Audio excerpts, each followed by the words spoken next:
Hello, everybody. Welcome into Sports by GSMC Podcast Network. I'm your host, Jeremy Lapidus. Today, we have a big show for you. As I mentioned at the end of our last show, we are going to delve into the big news of the day with the Bills imploding uh, over the cap. They made a bunch of huge moves with a bunch of huge name players. We're going to talk about the impact of that, whether or not it closes their Super Bowl window.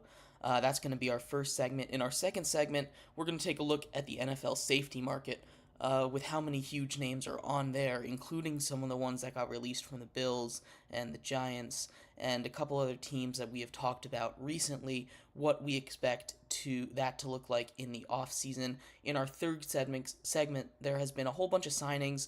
The big one of the day just broke right as we were going live, that being the Bears signing Jalen Johnson to a massive contract. We're going to talk about the Bears defense and some of those other big contracts, and we're going to finish off the show with some interesting discourse I've been seeing over social media in the last couple days about the NBA in the 80s and 90s. I'm going to talk a little bit about that to close out our show. Before we get into it, though, I cannot see the comments. Unfortunately, that's not loading, so I'm going to apologize for that before we get too far into this show. I will do my best. I've got one place comments that I can see, so I'm going to do my best to monitor it, but I can't make any promises there. Remember, if you'd like to be a bigger part of the show than you are, all you do is go to gsmcpodcast.net, leave a tip donation. It's those will pop up on the stream for me and everyone else to see. Have a little conversation about what you have to say. Again, that's gsmcpodcast.net. Like I was saying, we're going to get right into our first topic. The Bills cut everyone. And when I say everyone, I mean everyone. The huge amount of players that the Bills cut, and it's not even that they've cut that many players, because there's plenty of teams that have plenty of cap casualties. It's the size of the names that the Bills cut that really is a big deal. You cut guys like Jordan Poyer, Mitch Morse, Nyheim Hines, Tre'Davious White, who one of the best corners in the league when he's on the field. He hasn't been healthy. He saves $10 million against the cap, and he's only played 10 games in the last 2 years. So it makes sense to release these guys. Jordan Poyer, you let Micah Hyde walk in the offseason as well, so you not only lose one of the best safeties in the league, but you lose two of the best safeties in the league.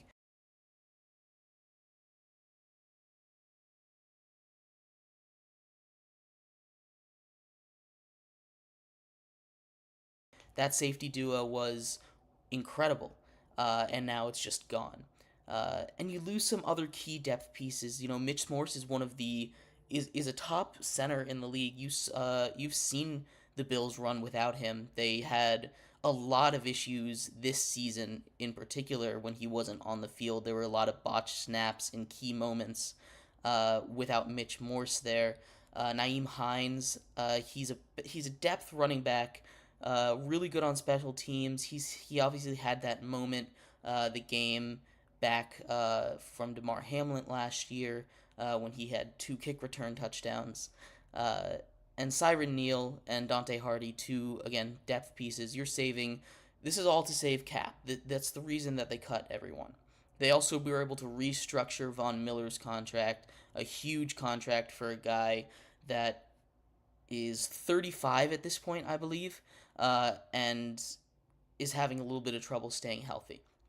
And Rasul Douglas as well, they restructured his contract. So it was a dark day up there in Buffalo, a team that finally had Josh Allen's contract kick in, which is the reason why all these issues are happening. You have a lot of problems going on in that Bills organization. And the real question, after cutting the entire secondary, huge piece of the offensive line, what does their Super Bowl contention window look like now? Are they still in it? They obviously still have Josh Allen and Stephon Diggs, and that offense will be fine. But they haven't been able to get past the Chiefs even with that elite defense of theirs. Are they going to be able to continue their run? Are they going to be able to make these improvements now that their defense has gotten significantly worse? And we'll break down a little more of the safety market as we move into our next segment. There's a lot of great safeties out there. They should be able to replace it. They've already made a couple moves. They brought in a backup quarterback. They brought back Mitch Trubisky to back up Josh Allen returning again from Pittsburgh. But the Bills' window is, I won't say it's completely closed, because when you have a quarterback like Josh Allen, if he decides to go on one of his runs, the Bills can beat just about anyone in the league. I truly believe that Josh Allen raises the level of game, not just on his end, but for the entire offense. He is a one-man offense, and if he gets hot, there's really no one else in football that can carry a team like he can. That's not to say that he does this all the time. It's just that if there are moments where Josh Allen says, you know what, fine, I'll do it, and then he does it. And no other quarterback, no other player in the NFL can really do that. There might be better quarterbacks out there. Patrick Mahomes is a better quarterback, I think. You can make the argument that Joe Burrow is. Still think Josh Allen is the second best quarterback in the league. But Patrick Mahomes can't take over a game like Josh Allen can on all facets of it. Josh Allen, with his legs and his arm and just his size and presence, it's something that makes him it makes him the second best quarterback in the league. It's a skill that no one else in the league has. So the Bills are still going to be a good team, but in that division, competing with Miami, a team that beat that division last year, and then having their defense get decimated like this, and obviously it's too early to call that they're done because the offseason's barely started. And we've a whole lot of moves today. From guys that had already gotten cut, and we had seen a whole bunch of moves yesterday as well, some smaller ones, but the Bills decimating their defense, it's tough. You look at a team like the Saints, who are constantly in this situation, and they're in this situation against, they seem always find around it. I don't know what they do. They always kick the can down the road. Every single year, they aren't doing that. They're saying, we're going to deal with this right now. We're going to just, bite the bullet, hope that we develop draft picks. It's going to be a really important draft for the Buffalo Bills this season to see if they can continue to be contenders. I think this drops them down a tier in the NFL, honestly. I think losing the amount of quality players that they did in one day is really, really tough. And I know some of these guys are older, but still, it's going to be tough to replace that production. It's going to be really, really tough to replace that production. So I'd love to hear your guys' thoughts. Leave a comment. Let me know what you think about the Bills destroying their lineup right there. Obviously, they had to do it. They had to get under the cap somehow, and it's never easy to make those decisions. It's super hard. It's probably the hardest part of being an NFL GM, dealing with the money. In a perfect world, you turn the salary cap off and you say, give me the best player, I want him. But that's not how the NFL works. You have a cap. You have to stay under it and have to manage it. And it's the Bills ran to the cap wall. It's like a Roadrunner cartoon. They thought they thought they could make it. Slap. They were done. So they had to deal with that the hard way. And I think the Bills will be able to regroup. There's plenty of people out there in the offseason. We'll talk a little bit about that coming up in our next segment with safeties. There's plenty of safeties out there you can probably get for relatively cheap to replace Jordan Poyer and Micah Hyde. That's a huge start right there. It's going to be a little harder to replace some of those guys. Corner is super, super... Again, that's a position that's getting paid. We saw Jalen Johnson just get a $19 million average annual value contract. uh, not resetting the market, but putting him right up there with some of the best. So corner market's expensive, safety market isn't. But that's coming up in the next segment.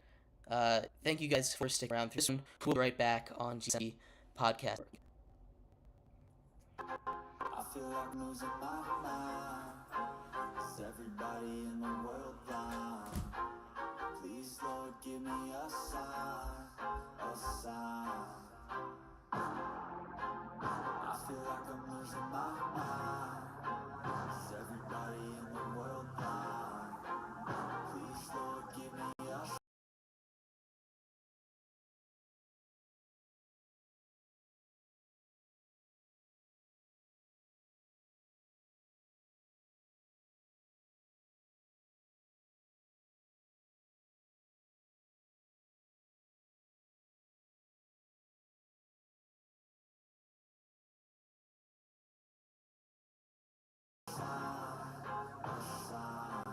I wanna be the greatest. Everybody on the fake shit. I look around and feel like everybody is the fakest. I make this every day and I'm impatient. Hoping one day I blow up from the basement. Statement, the top is so vacant. I don't hear shit that I think is amazing. Waiting for my day when I'm playing. Sold out shows for 1,000 faces. Hey, give me that crown. Get in my way and to be put down. It ain't replaced all this my town. If I want that shit, then I'll get it right now.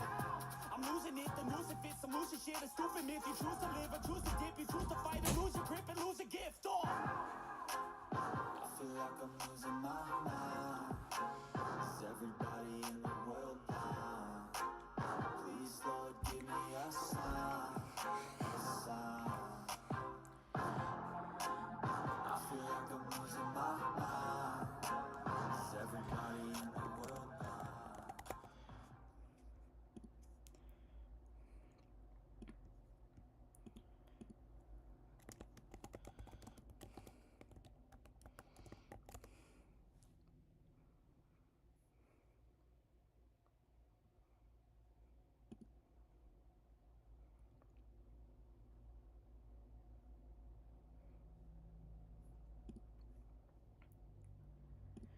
Welcome back, everybody. Thank you so much for sitting with me through that break. If you were just tuning in, we just finished covering the implosion of the Buffalo Bills and what that means for the future of that team. It definitely takes them a step back in the contention ladder, especially in a stacked AFC.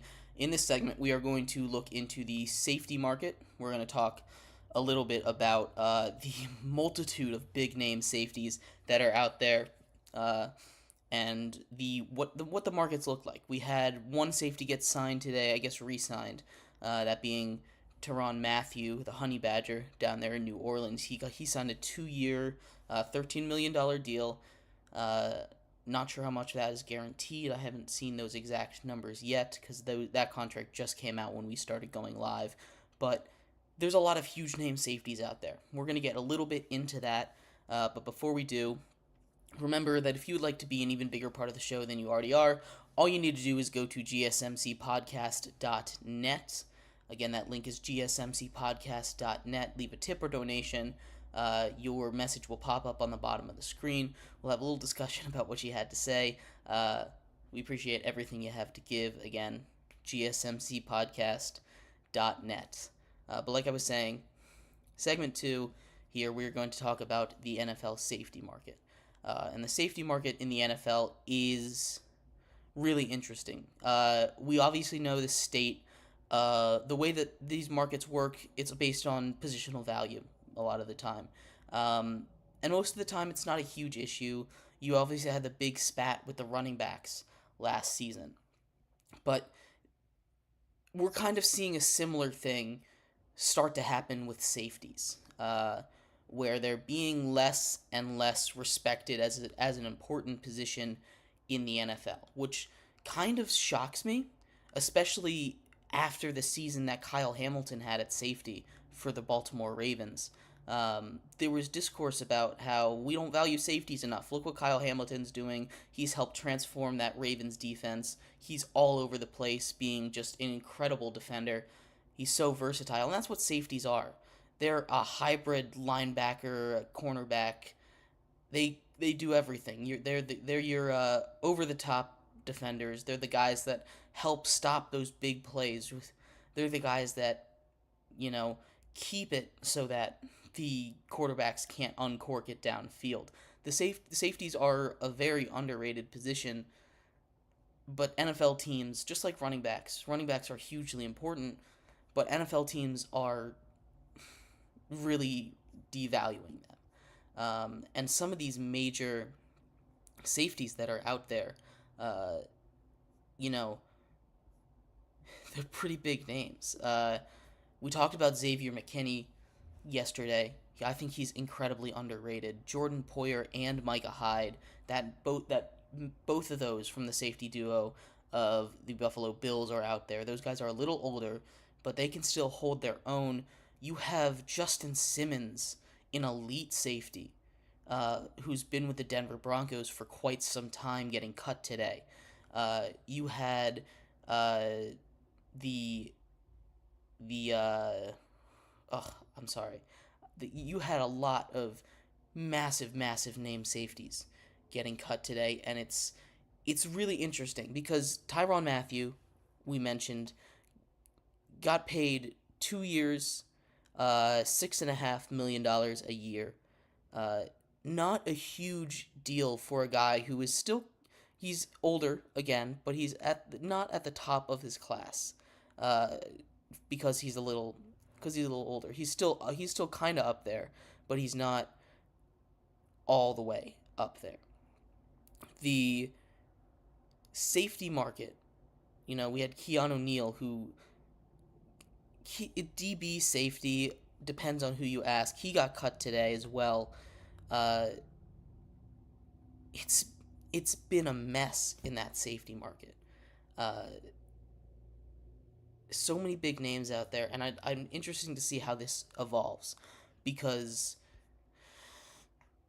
there's no real. There's again, the emphasis on these guys is really going down.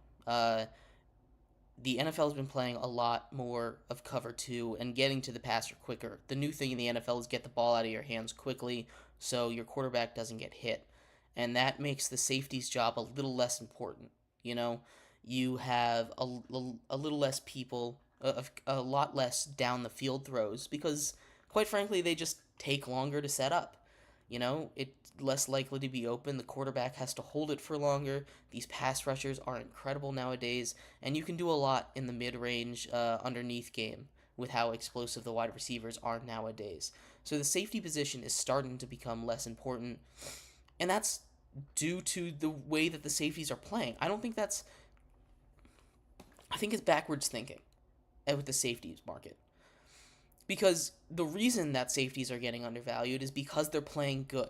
Because they are out there capping the top. NFL teams are saying, oh, look, we have all these guys that are doing such great work. All around the league, these guys are doing great.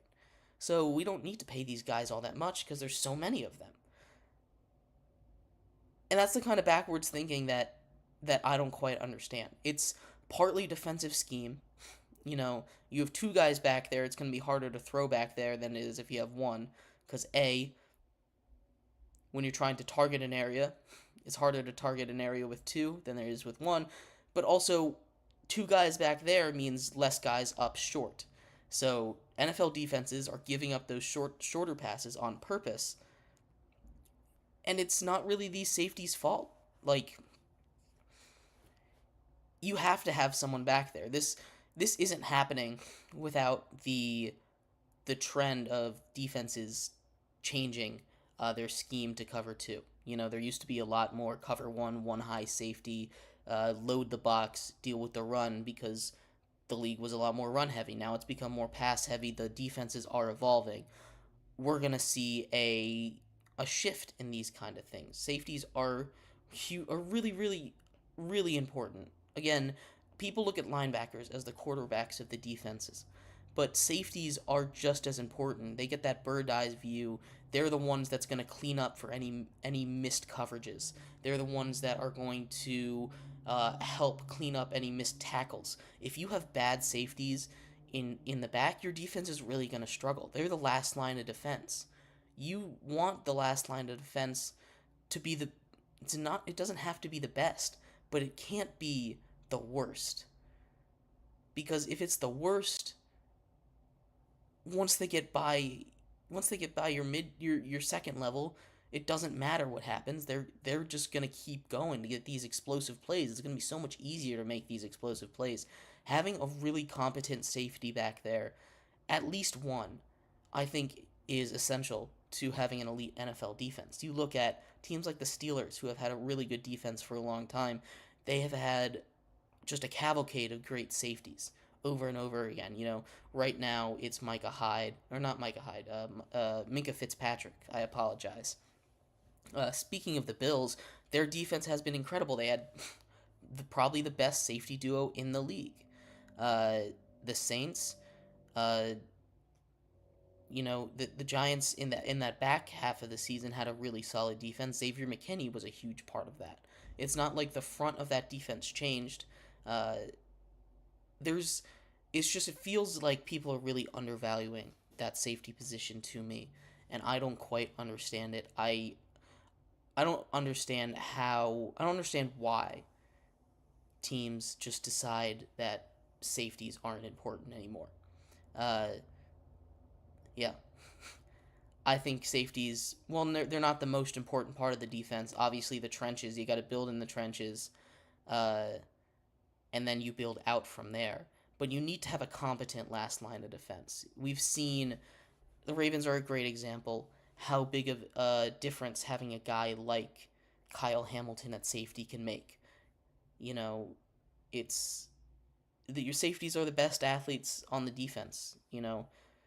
Corners play the toughest position. The safeties have to be able to be big and fast. Fast as a corner, big as a linebacker. That's a tough specimen to find, and it's when you have a good one, it's hard for me to understand why you let these guys go so easily. A guy like Justin Simmons is a great example. He, with the Broncos for 8 years, all pro constantly. He is probably the biggest thorn in Patrick Mahomes' side. Justin Simmons seems seemingly the only defensive player that Patrick Mahomes can't quite figure out. Justin Simmons quite honestly dominates Patrick Mahomes. I don't have the stat in front of me. I think he has like almost 10 interceptions off of Patrick Mahomes. No other player is close. And I think that's really valuable. And just cutting him, I know cap space and all that. It just doesn't make a lot of sense. It really doesn't. I don't like the move. Safeties have been undervalued for quite some time now, but that sudden shift with not just your run-of-the-mill safeties, but these elite safeties being cut, Jamal Adams as well, these guys just getting let go. I don't quite understand the move. I'd love to hear your guys' thoughts on the safety market in the NFL. It's not going to be a huge one, but I think a lot of teams could make huge improvements to their defense with the amount of safeties that are out there. In our third segment coming up, we are going to finish off the NFL, talking about some of the big signings and moves that have happened today and yesterday. We're going to talk about the Bears and how they are beefing up their defense. Maybe they can be better. The Bears have made a lot of good moves in the last couple years to bolster that defense. So we'll break that down. We'll break down some other major signings that have happened and some other releases that we might have glossed over so far. Thank you everybody so much for tuning in to Sports by GSMC Podcast Network. We will be right back.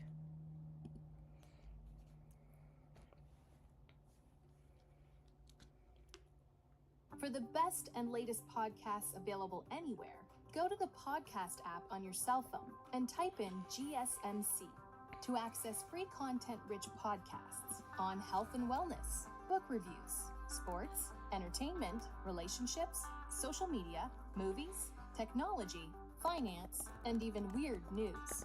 Subscribe and download the GSMC Podcast Network's family of shows, available everywhere podcasts are found.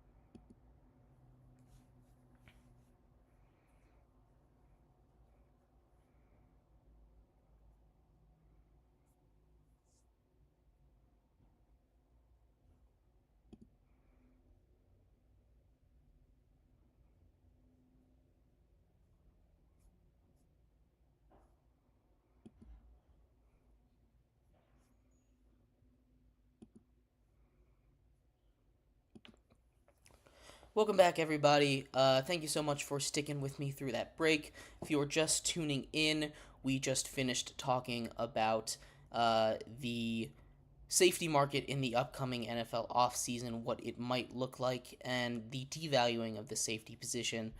In the first segment, we went over the Bills absolutely decimating their team with some of the moves they made to get under the cap and what that means for their contention in this season and seasons to come. In this segment, we're going to take a look at the big signings of the day and yesterday. The Bears really improving their defense and some other big moves that have happened around the NFL. But before we get too far into it, remember that if you'd like to be an even bigger part of the show than you already are, all you need to do is go to GSMC Podcast.net. Again, that is gsmcpodcast.net. Leave a tip or donation. We appreciate anything you do give. Your tip, your message will pop up on the bottom of the screen there. We'll have a little discussion about what you had to say, what your opinions are, and we'll talk about that. Thank you. Again, that link is gsmcpodcast.net. Like I was saying, we are going to talk about the major signings. We're going to talk about the Bears because the big signing of the day was Jalen Johnson.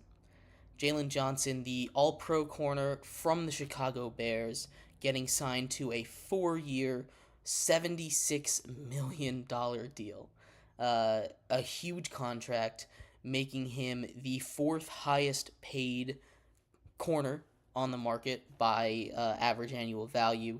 Jair Alexander is at 21, Denzel Ward is at 20.1, Jalen Ramsey is at 20, and he is at 19 million. There's a couple other big pieces to fall in the corner market as well, but the Bears now, in the last calendar year, have really beefed up their defense. You know, they've made some interesting decisions. They traded Roquan Smith to the Ravens, an incredible linebacker, and they replaced him with Tremaine Edmonds. I apologize. They gave him a massive contract. Then in the offseason, or at the trade deadline, I should say, they went out and they got Montez Sweat, and gave him a huge deal. He has worked out so far. He led the team in sacks, only being there for half a season, and he had more sacks on the Bears than the entire Washington Commanders team did after he left, and before he left as well. And just now, they bring in Jalen Johnson, who had asked for a trade at the trade deadline. That obviously did not work out, and now he's locked in for 4 years. So you have kind of a big three. It's nice to build a defense this way. You got one guy at each level, a guy that you can look to for the other guys in the locker room for leadership at those positions. Show them, because they're locked in, they're there, they're committed to winning for the long haul. So it's good to have one of those guys in each level of the defense. And Jalen Johnson is a really, really good corner. Obviously, being an all-pro, you would expect that much out of him. 4 years, $76 million. It doesn't reset the market. It's a good deal for the Bears. That market is only going to continue to go up. But we are looking at an interesting. We just finished talking about the safeties, and it's an interesting dichotomy between the Bills and between the safeties and the cornerbacks. The cornerbacks, obviously, a more flashy position, more obvious what they do there as a whole. But the corner position, probably the hardest one in the NFL. I would say it's maybe the hardest position to play in all of sports. But the Bears have really improved their defense. The Bears need a lot of work, right? That defense was not very good last season. They went out and they got Montez Sweat. They went out and they've locked up Jalen Johnson. The three big stars of that defense, are locked up now. Now they still need to focus on that defense. But They need to focus less on it, focus more on that offense. They have a lot of holes. They have a lot of holes to fix. But they are working on that right now. Some other, I think it's a great move for the Bears to lock this guy up. Like I was saying before, you get the chance to keep an All-Pro around. You want to keep an All-Pro around, especially with the fact that they are able to kind of reset the clock on having to pay a quarterback this season. That's what this move signals for me. Hello? Can you still hear me? Sorry. My computer crashed for a second. So this move kind of signals to me the fact that they are definitely trading Justin Fields. Not that that's too much of a surprise right now. What this does is it gives them the chance to reset themselves cap-wise. We just talked about how the cap is killing the Bills. They have the ability to go sign out, and they're giving 4-year contracts right now out because that's when they're going to have to decide to pay, assume Caleb Williams that they picked with the number 1 overall pick there. They're paying him now. You know, you want to get these guys in while you can. You want to build that team up as much as you can to see if you can get some success with Caleb Williams. I think this is a great move by the Bears front office. It shows a lot of progress. They are making a lot of good moves. That team is definitely improving from in the last couple years. Again, it's a team that, regardless of having that number 1 overall pick from the Panthers, they still had the 9th overall pick. So it's not like this is a great team, but making these improvements, getting a new quarterback, probably a new receiver as well to pair with DJ Moore, this team could be a lot better. Now, last year was probably the easiest year in that division. It's not going to be easy for them to win the division. With Jordan Love coming into his own, the Lions becoming good again.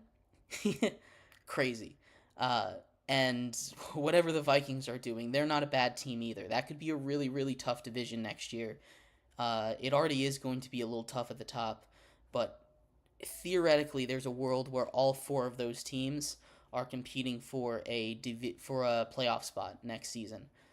So keep an eye out for that. I don't think it'll happen. I think the Bears still have a lot of work to go, and the Vikings desperately need to figure that quarterback situation out if they want to compete, which we have to see what they do there before I can comfortably say they might go for a playoff spot. But Packers and Lions obviously both made the playoffs last year. That's going to be a tough division for them. But some other moves that happened, there's been a lot of moves on the tight end market. Interestingly, that's been the most active position in free agency so far. It started off just Dalton Schultz signed a 3-year extension, with Houston. Dalton Schultz was really, really important for the Texans last year when he was on the field. When he was on the field, he was a very important safety blanket for C.J. Stroud. He had, I don't have his stats, I think he had like 8 touchdowns on the year. It was a very productive season for him. He seemed to like it a lot in Houston, obviously coming from the Cowboys, where he had a lot of success. It's really important to have a safety blanket like that, be it a running back or a tight end. And Dalton Schultz is a top 10 tight end in the league. They gave him a $36 million contract. He deserves that. So that's a huge contract. There were 2 other big tight end moves yesterday. The Commanders brought in Zach Ertz. Zach Ertz, formerly of the Eagles and the Cardinals. He's coming off a major injury. I like the move a lot, honestly. The Commanders already have a really, really good and underrated, I think, receiving core. Obviously, you have Terry McLaurin, who is arguably a top 10 receiver in the league. I don't think he is but there's an argument to be made there for him.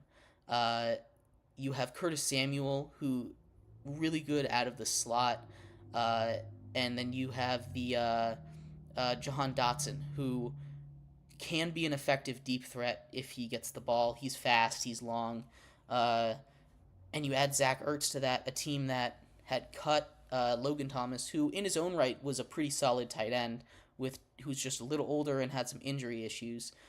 Never really had the potential to be a top 5 tight end of the league like Zach Ertz has shown he does. Now, Zach Ertz is a little older. He doesn't quite have that same pep in his step as he did when he was winning a Super Bowl with the Eagles, being their top weapon. But he is still a very good tight end when he's healthy. And with the Cardinals last season, before he got hurt, he was playing really well. I think he had like 5 weeks. He played really well over there. He went and signed with the Lions after they cut him so that he could maybe get a Super Bowl ring. That did not end up happening, obviously. But he goes to the Commanders, and depending on what the Commanders do with a quarterback, they could be a really dangerous team. Their defense needs some work. It's kind of the reverse of last season, actually. Heading into last season, the Commanders were expected to have a really great defense and a really bad offense. I think the defense is shredded. They have no secondary. The defensive line that was so strong heading into last season has lost 2 of its 4 guys, and they're probably going to lose 1 more coming up soon. And the offense, assuming they can get a quarterback, a good one, could be really good. You saw what they did with Sam Howell last season. They were up and down, but they could produce points every once in a while when Sam Howell was having a good day. Those weapons are really solid. They built that offense really well. So the Commanders could have a prolific offense heading into next season. Something to keep an eye on. And the last big tight end move that I saw, the Dolphins signed Jonnu Smith to a 2-year deal. That happened just about an hour ago. He is, again, these tight ends, these are all veteran guys. They're all a little older. But the Dolphins, for as good as their weapons were, Tyreek Hill, Jalen Waddle, they were running with Durham Smythe at tight end. And tight end is, in today's NFL, a very important position. I just mentioned it, that safety blanket, being able to block for that run game. The Dolphins, who rely a lot on that run game, with Achane and Mostert both having incredible seasons last year. Still big, can block, and has really good hands. Can be a better red zone threat. I think that's a great move for them. I think both of those guys, Zach Ertz and Jonnu Smith, are upgrades with the teams that they went to. And they weren't super expensive contracts either. Tight ends are starting to command more money, but they're not quite at the... they're kind of in the running back range right now. They're starting to pass running backs. So getting these quality tight ends in now are pretty important, especially for a young team that uses a lot of tight ends, because tight ends are so versatile. You can use them in so many different ways. So it's gonna be interesting to see how the rest of this season plays out, how the rest of this offseason plays out. Those were a lot of the big moves that have happened so far in free agency. Again, true free agency opens up 6 days from now. So this is all pre-free agency. Teams are getting ready. They're releasing everyone. They're preparing their moves. A lot of these guys weren't on rosters during the playoffs, so they are allowed to get signed right now, which is why you're seeing some signings happen. But regardless, in our next segment, we are going to transition into the NBA. There's been a really interesting debate, I guess, online discourse talking about the NBA in the 80s and 90s that I've been seeing in the last couple days. I was gonna weigh in on that, talk a little bit about that phenomenon. But yeah, stick around for that. Thank you for tuning in on Sports by GSMC Podcast Network. We will be right back.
Welcome back, everybody. Thank you so much for tuning in. If you are just tuning in here for the first time, we just finished talking about a bunch of NFL topics, the most recent free agent signings, including Jalen Johnson, uh, a massive contract to stay with the Bears, the All-Pro corner. In the earlier segment, we broke down the safety market a little bit, talked about what they were going at, what expected prices were for that, and what that means for the safety market coming up in the future of the NFL. And in the first segment, we went over the Bills destroying their roster to get under the cap and what that does for their Super Bowl chances and if they can rebound from it. But in this fourth segment, we are going to transition into the NBA for a little bit. We are going to talk about some online discourse I've been seeing a lot in the past couple days, dealing with people going back and watching games from the 80s and 90s in the NBA, and going in on some of those players. So we're going to talk a little bit about that. Before we do, remember that if you would like to be an even bigger part of the show than you already are, all you need to do is go to gsmcpodcast.net, leave a tip or donation. Your message will pop up on the bottom of the screen. We'll have a little discussion about what you wanted to say, what you wanted to talk about, for everyone to see here watching the stream. Again, that link is gsmcpodcast.net. We appreciate anybody who donates. We appreciate all you guys for tuning in and listening. But like I was saying, there's been really interesting... I don't want to call it a debate because there's only really been one consensus that I've been seeing on the internet. I haven't really been seeing the other side as much. I guess discourse is the best way to put it. That's how I've put it here in our little headline. Talking about the NBA in the late 80s and 90s, the Jordan era. People always talk about how the defense over there was incredible. And there's always the debate between LeBron James and Michael Jordan. And people have been going back, I guess for the first time. I'm guilty too. I never have gone back and watched these guys play. So, seeing this discussion, it's the first time that I've ever gone back and watched these games as well. And these games are all over YouTube. You can just kind of pull them up and watch them. And I want to preface this with, there's plenty of examples of great basketball, right? You've seen highlights. You know these guys make great plays. They're still great NBA players. But the discourse surrounding this, and when you go back and watch the film, it's different. When I hadn't realized how truly different it was. You always hear people say when they're in the GOAT debate and no one's making a budge, making any headway on either side, that it was just a different game back then. It's a different game now. You can't compare the eras. And in my mind, I was always like, yeah, I guess you're right. 3-point shooting wasn't that big a deal. That was something that Curry really brought to the league. But, LeBron was around before the explosion of 3-point shooting. It was still there. But could it really have been that different? I mean, Jordan played into the 2000s, He played in my lifetime. It can't be that different. But and like I said, I hadn't gone back and watched this tape before. But going back and tuning into it, seeing what these games looked like, it really is a different game. And there's some bad compared to today's game, and there's some good, First of all, the defense, that's so highly touted there.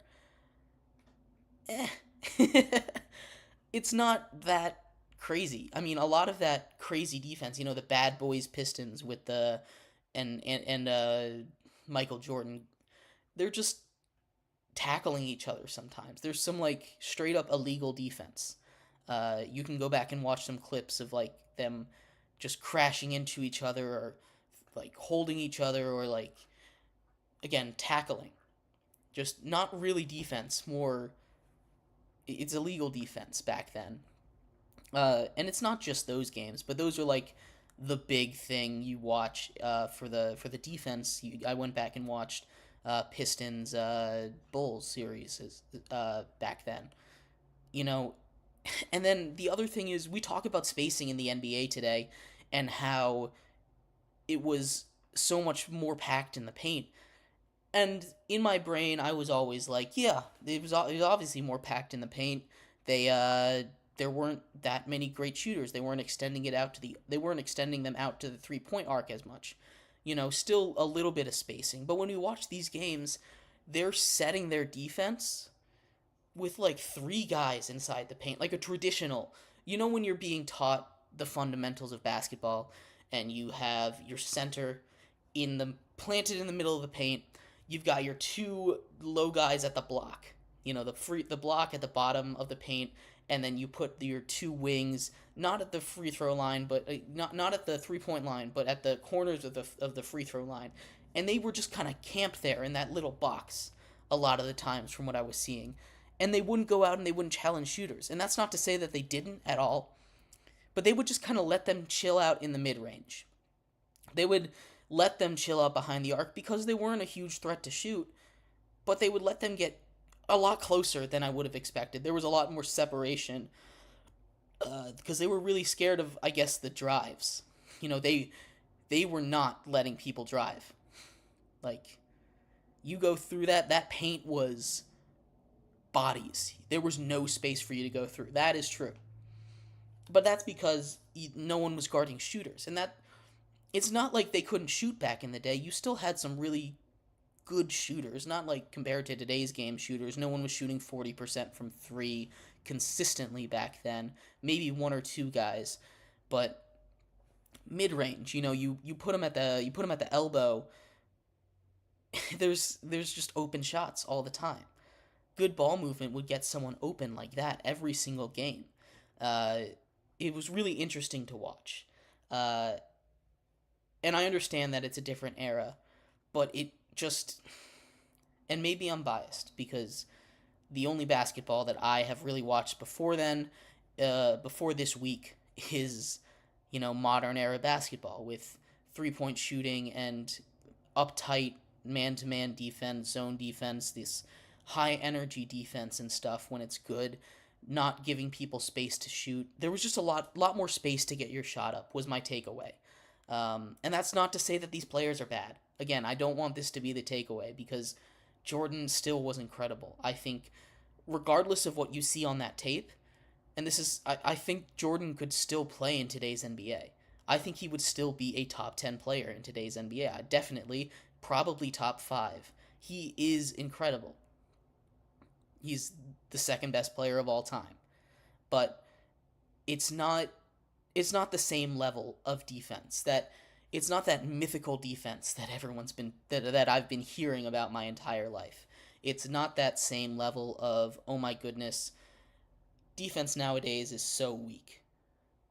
It's just different. The league really was a different game back then.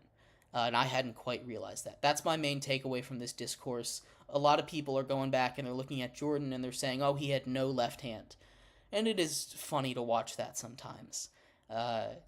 He would just kind of sit there, not really pressured. He wasn't really in the position to shoot, so it was fine, but he was just sitting there dribbling with his right, and really high dribbles too. There were a couple clips I was watching, and he just wouldn't go left at all. They were wide open to the left, and he wouldn't do it. Just something interesting. I thought it was really cool to watch, honestly. I'm glad that this discussion is happening, because we kind of just accept how things are a lot of times, and we don't go back and watch it. And I'm guilty of that all the time. I talk about these people that I just straight up never watched. I talk about them every once in a while, and I'm like, yeah, they were great. And I haven't seen them myself. I've seen highlights maybe, but I haven't seen full games. And it's something I encourage people to do. It's something that I should be doing more often, something I will do more often, is go back and watch these older clips, because it's fascinating to see how a sport evolves. That's one of my favorite things about sports. It's not just stagnant. 200 years from now, if we're still playing the same sports that we are today, people are going to look back at today's era, and they're going to remember guys like Tom Brady, and they're going to be like, this guy? This guy was your GOAT? He was a statue in the pocket. What, he won 6 Super Bowls? Who was he playing against? You know, because sports evolve. That's what happens. People get better. They gamify it. You know, they figure out the system. They cheat it. People train their bodies in such ways that they are perfectly built for these sports. It's really, really cool and interesting to see how games and sports evolve. It's not just the NBA, it's everything. You know? So, the modern era, in general, and it's not always true, but in general, the modern players are usually more skilled. And that's how it's always going to be.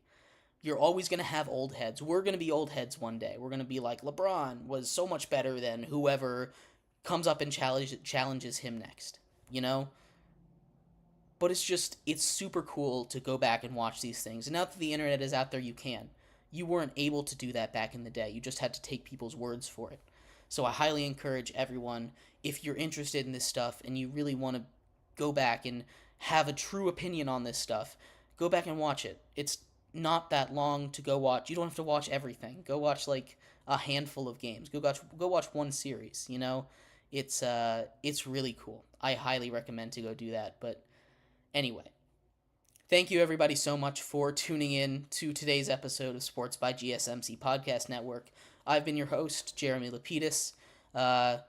Tomorrow, we are going to finish off the week. It's going to be a big show. Tune in then, same time, same place. Hope you have a great rest of your day. Bye-bye.